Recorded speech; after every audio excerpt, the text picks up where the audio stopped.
I think a good question would be, you're growing your channel. Yes. If you could take your channel to one province or island, where would you like to go and spend a week and do a travel vlog if you could do it? What would be where would you like to go?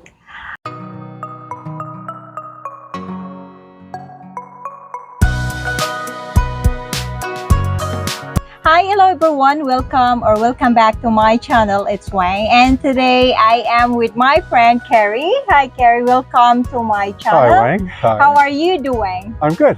Okay, Good. Please introduce yourself to our viewers. Hi there. My name's Carrie. I'm from Canada. Yeah. I've been to the Philippines. This is my 5th trip, actually. Oh my God! Yes, Fifth trip. You're here. So yes. Okay. I came a couple times before the pandemic, and then Yes. kind of plans got derailed a little bit. Yeah. And then I've been 3 times in the last year and a bit. So I came last summer for a month. Yeah. I came a couple times at Christmas time, and then now I've been here about 4 weeks. Yes. So this time is 4 weeks vacation or a Yes. month vacation for you. It's kind of an exploratory Yeah. trip as well, because I'm looking at moving out here. Wow. Okay. So when was the first time you traveled in here? What time was that? Summer of 2019. Oh wow. So after that you're always coming. You Yeah, like it. so I came then, and then I came, I met someone Oh yeah, at that time, and decided to come back about 7 months later. Yes. And What is the reason why you keep coming back to Philippines? As you mentioned, you got a girlfriend, right? In here. I did at that time, You yes. did. But aside from that. Well, I really like the country. I have some friends in Canada who are Filipino. Yes. And so over the years, just being friends, I always thought I would want to come to Southeast Asia. Yeah. And this is a country that speaks English. Mm. So I thought I would come here, just get to know the country. And in that Yes, process, I yes. did meet someone. Yes. And so I decided to come back. Now, that relationship didn't last very long because of the pandemic. It kind of got Okay. derailed a little bit, which Yes. is fine. That's a Mm-mm. while ago. Mm-mm. So I just really like the country. Have always thought about maybe retiring someday In here Yes, because of the language, the weather, the people. Mm. And so after the pandemic was over, I decided to come back and see if that first impression was a good impression, and it Yes. is. I really like it here. So, okay, speaking of impression, what was your first impression about Filipino people when you came here in Philippines? I think friendliness is probably what stands out the most. Okay. For me, they will talk to you. You know, as an older guy, Mm-mm. you get on a bus or a jeepney, and the people will, if you say hi, they'll say back. Yeah. Whereas in Canada, that's typically not going to happen. Really? Not typically, especially if you're an older person. Mm-mm. And so I just find it's just much more friendly here. Mm-mm. So that's probably number one. Yeah, and how about the weather? How you like the weather It's in here? hot. It's hot. So it's quite different than Canada because Yeah, but our summers are hot too, right? in Canada? Yeah, like, Okay. well, I'm from Vancouver area, which isn't super hot, Mm. but where I grew up in the prairie area, we hit 30, 35 quite common in the summertime. Yes. But then, of course, our winters are much colder. Okay. So what you do back in Canada? So, well, I'm going to quit my job fairly soon. Well, actually, in October, I've already given notice. But what I do is I raise money for charity. I've been doing it for a long time. So, for hospitals, universities. Currently, I'm at a private Christian school, and we're raising money for a building. So, yeah, I help charities connect, money to charity. So, finding individuals that want to support charities. Yes. And so I help facilitate that. So I help Okay, raise so- money. To me, it's kind of complicated because I have no idea how to make it work. But what is the challenge in doing that kind of thing? So actually, in Canada, there's a lot of people that raise money for charity. You can actually get a diploma in it at some of our colleges. Yes, so it's called It's called development, and so we help. Universities would have large staff, sometimes 200 or 300. For instance, I work at the University of Calgary, and we had over 100 staff involved in raising money for the university. Wow. So for scholarships, endowments, and for buildings. Yeah, so Ah, yeah, so we would help raise money, and I did. But I've also worked for hospitals. The same idea. Hospitals sometimes want to raise money to buy a new ultrasound machine or MRIs wow. or those types of things, and then they use people in the fundraising. How you do that? How you end up doing that anyway? Uh, Typically, I guess it's people that are already giving. Mm, You know, if you're at a university, it's like your alma mater of the university. If yes. it's at a hospital, it's usually somebody who's maybe been helped by Mm, the hospital, mm. and then they make a donation, and you help Ah, yeah. facilitate that. And over the years, they do bigger and bigger donations. Yes, yes. That's kind of what you're doing. So it's kind of marketing a little bit. Ah, yeah. So how long you been doing it? How Long many years? time. So I believe you are good at it now. No, it's just a job. It's a job. Yeah. Yeah. So like over 30 years. So okay, you mentioned about you had a past relationship here in the Philippines, right? So you didn't end up about long distance relationship. You didn't. You had a chance to Yeah, be. we did. What is your opinion about long distance relationship anyway? I think they can work, but difficult to make them work if they're going to be more than a year or a year and a half. To be away from each Yeah, other. I think so. Yeah. And that's what happened during the pandemic. The person I was talking to regularly, it worked for about 18 months. And then because of the pandemic, didn't seem to be an end time. You know, they weren't, especially in the Philippines, it didn't look like it was going to end. It did eventually, but it didn't look like it for a long time. Yes. So eventually, you kind of grow apart. I felt we did. And Yes. so then I eventually said that, hey, this isn't working. You know, I want a relationship where I can actually be with the person. And so then we broke up. So okay, it's you who decided to. I did eventually, Yeah. yes. Okay. Yeah. Main reason that you're gonna retire, as you mentioned that you were planning to retire here, and Yeah. which one? I'm moving here hopefully late October, November. October, November. Wow, that is close. It's getting very close. So yeah. okay, what makes you decide to retire in here? Probably two principal reasons. Yes. It's the weather's. I like the weather, Ah, you like and, it? Yeah. and it's not expensive. It's not expensive Yeah. here. So you know, I have a pension, but it'll go a lot farther here. Oh, Way wow. farther. Yeah, Yes. than in Canada. So what is the big difference in Canada and Philippines? I mean, the biggest difference. I know that it's cold in there. So aside from being cold in there, Biggest difference. I think people here live more outside. So people live more indoors in Canada. So I think you meet more people here. If you walk about, people are always like if you drive around on the streets at nighttime, you'll see people out in the streets, you know, sitting together and Yeah. visiting. You know, you see that Yeah. everywhere. You won't see that in Yeah. Canada. They'll be inside their homes, you know, and all that sort the of thing, time. which is okay. Yeah. But I think it's a different environment here. Here, people typically live a little bit more outdoors. Even when you walk around, say, even Cebu, you walk around some of the communities, you know, you see people everywhere, and so people are living outside. And Yeah. So what are you thinking about your opinion about dating again? I mean, anyway, are you in relationship right now? no, Okay, not yet. So I do dating, and even on this trip, I did some dating, but no, I'm not in a relationship. okay. What is your opinion about age gap? Yeah, I've heard a lot of people talking about the age gap. Like it happened most of the time between foreigners and a Filipino. So, what is your opinion about that? I think each person just needs to decide on their own what works for them. Yes, I have to agree. I agree with you with that. But are you what type of woman that you can see yourself dating? I think a few things. She's got to be active. I think some Filipino women are active, and you know, when you go online, and I've been online, you meet. It's very easy to meet lots of women as a foreigner. I mean, if you go online, you'll get hundreds of messages like right away. And a lot of them are very beautiful, but a lot of them are not. They might have kids. So I would like to meet. If they have kids, that's fine. But someone who actually lives an active lifestyle. You know, like they say, no, they get out, they might exercise, they might even go to the gym. Yes. But if they never do that, and some never do, you know, they just live in their family, which is fine. So yeah, someone who's active, values are strong. Christian values would be good because I have a Christian background. So that's important.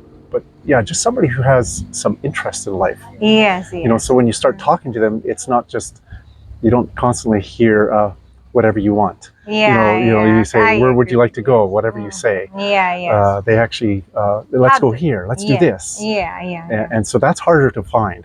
That's harder. It's harder to find. And So- especially when women are much younger. I mean, if they're 30 or 35 or 40, then they might have more of that. Yes, yes. But the younger women often don't So, have that. what age range of a woman you're open to date? You know, I really don't think about as a range, but they'd have to have a sense of maturity, and to do that, they almost need to be 30 plus. 30 plus. You know, they have to have some experience. If hopefully they maybe had the family, they've done some things. They're more interesting to talk to because they've got some more life experiences. Yes. It would be nice to meet someone in their 40s, but it's very difficult because the women that are older, typically they're not out and about as much. Yeah. You know, they're with their families, so the women you Yes. typically are meeting are 30, 35, 40. Yes. And so that's what I'm open to. I don't want to meet someone that's 22. Yeah. It's just too big an age span for me. Yes. They need to be older and to have a conversation with them and, Yes, and have Yes. some interest. Yes, you just like a mature woman to talk to. Yes. Yeah. And Okay. So in terms of can you give an advice or like for those foreigners that want to visit and kind of in a doubt yet, I am gonna be retiring in Philippines Yeah. or I'm not, or which country I'm going to retire? They're kind of confused. So what can you tell about Philippines that will make them decide to come and visit and probably retire in here? yeah, I think the number one thing is, and you hear this from other vloggers as well, is Yes. they need to come here and spend time here because it's a great country, and come with plans to not just meet someone, because you can meet someone Yes. online and then the focus just becomes meeting someone. Yeah. And I think that's the wrong focus. I think you need to come here. If you want to meet someone, that's great, but come here with a plan to go different places, spend some time, hopefully on your own, where you go and go to Cebu, go to Bohol. Yes. Bohol's amazing. I've never go to been in Bohol. and just see different places, and go to a local coffee shop and walk up to other foreigners and see how they're doing, and spend some time here. Yeah. That's what I would recommend. I think some foreigners come here, they've met someone online, so they come here to meet that person, Yes. and they spend the whole time with that person. That's great, Yes. but that may not work out, Yeah. and they need to know the country. Yeah. Meet some people, and have some fun here, Have some fun. because yeah. it's a great country. Yeah. Eat the food, try some experiences, do some snorkeling, rent a motorbike if they feel comfortable. That's what I do. Every city I go to, I rent a motorbike. You rent. All So the you're time. renting a motorbike now? Not today, I didn't. Today I just took a taxi, but I've had a motorbike almost every day since I arrived here a month ago. So it's a good way to just get around, Okay. but enjoy the country, so that when they go back, maybe they'll have a relationship started, but the other thing, they'll have memories of the Philippines, so they can Yes. start to make a better decision. Yeah. So speaking of foods, it's your fifth time to visit here in Philippines. What is Filipino foods that you kind of like? Oh, I like this taste. I like these foods. I think you need to like fried chicken and rice. Fried because chicken and rice. it's everywhere. You eat it. It's everywhere. Have you tried balut? No, I've watched people have it. It just doesn't. You I'm not can. sure. I don't know if I can do it. You should try one. I know. Everybody says it actually tastes not so bad, but I think I can't eat balut. no. I can't. I think it would Yeah. come back up. I think Yeah, it just no, I haven't tried it. I've watched people have it. I haven't done it. Maybe someday I'll. You try. Maybe. I gotta take a video of you trying it. Yes. No. So, since you mentioned you've been in different places here in Philippines, and you mentioned about Bohol, which place that you visited that you say it seems like for you it's very beautiful? I like. There's lots of places. I even like the countryside in Dumaguete is beautiful, but Bohol's probably my favorite. I've been there a couple times. Mobile area, I really enjoy that area as well. Mm. Just beautiful in the countryside. Like the canyoneering is amazing, I think. So even to live in that area and do hiking in the trails. I actually played golf last week in Caglo de Oro. Oh, and I saw a small cobra, which was Really? yeah. We're walking down the golf course, and there's Really? it was about 1.5 feet, 2 feet long. It was quite small, and my caddy said, "Oh, stop!" And this cobra had its head up about this far, and it was like ready to. Oh my God! It was actually quite scary. Oh yeah. And so we backed off, and then the things started slithering away. But yeah, so I saw a live cobra. Yeah, in not in not golf something field. you don't want to scare a cobra on the golf. But anyhow, that's another thing. Some guys come here with they enjoy like golfing or things like that. So you kind of have to pick your community based on that, right? It depends what they like what they like to Exactly. do. Yeah. If you have one question for me, what is that? I'm gonna give you a chance to ask one question to me, and I will answer it. So Wang, okay, what would we? I think a good question would be: you're growing your channel. Yes. If you could take your channel to one province or island, where would you like to go and spend a week and do a travel vlog? If you could do it, what would be where would you like to go? I definitely want to go to my province, which is south part of Cebu. And that place, I have a lot of things to share with you guys in there. I grew up in there. I kind of like, I gonna show them what is life in there, being a province, how you grow up in a province, what is the, difficult times in province, how you gonna live in province for the best way you could. So yes, I think that's gonna be, I gonna take my channel back to my province where I grew up. And you've actually hit on something. I've had the opportunity to visit 3 or 4 families in my various trips in the provinces. Yes. And some of those, one stands out actually where it was like a half an hour motorbike ride, only way to get there up in the mountains. Where was that?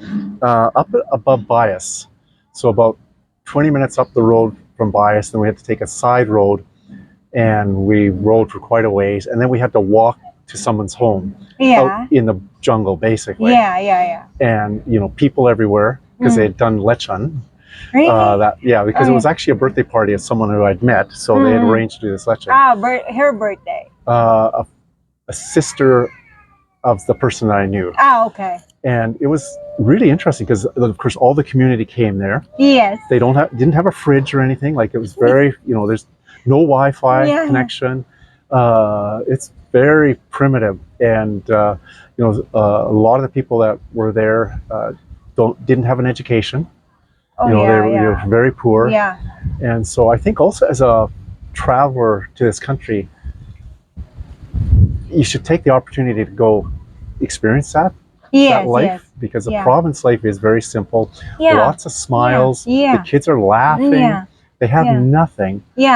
But that to me is really that's an important part of this lifestyle too. Yes, I grew up in that kind of lifestyle. We don't have electricity. We don't have TV. Nothing. We just had radio. We don't have water in the house. We have to fetch water, which is a walking distance, like an hour going there. And when you come back, because it's elevated, so when you go, it's fast. And when you come back to my house, it's already like elevated. So it takes us an hour and a half. So every day we have to do that, but we don't worry about life so much. We're kind of just enjoying what we have. Thank you so much, Carrie, for the time. I know you're busy, but you took your time today to be here with me to do this interview. I really do appreciate the time. Thank you, Wayne. That's all for today's video, and I'll see you to my next video, or probably my live next Sunday. Thank you, Carrie, for the time, and bye, guys. Bye.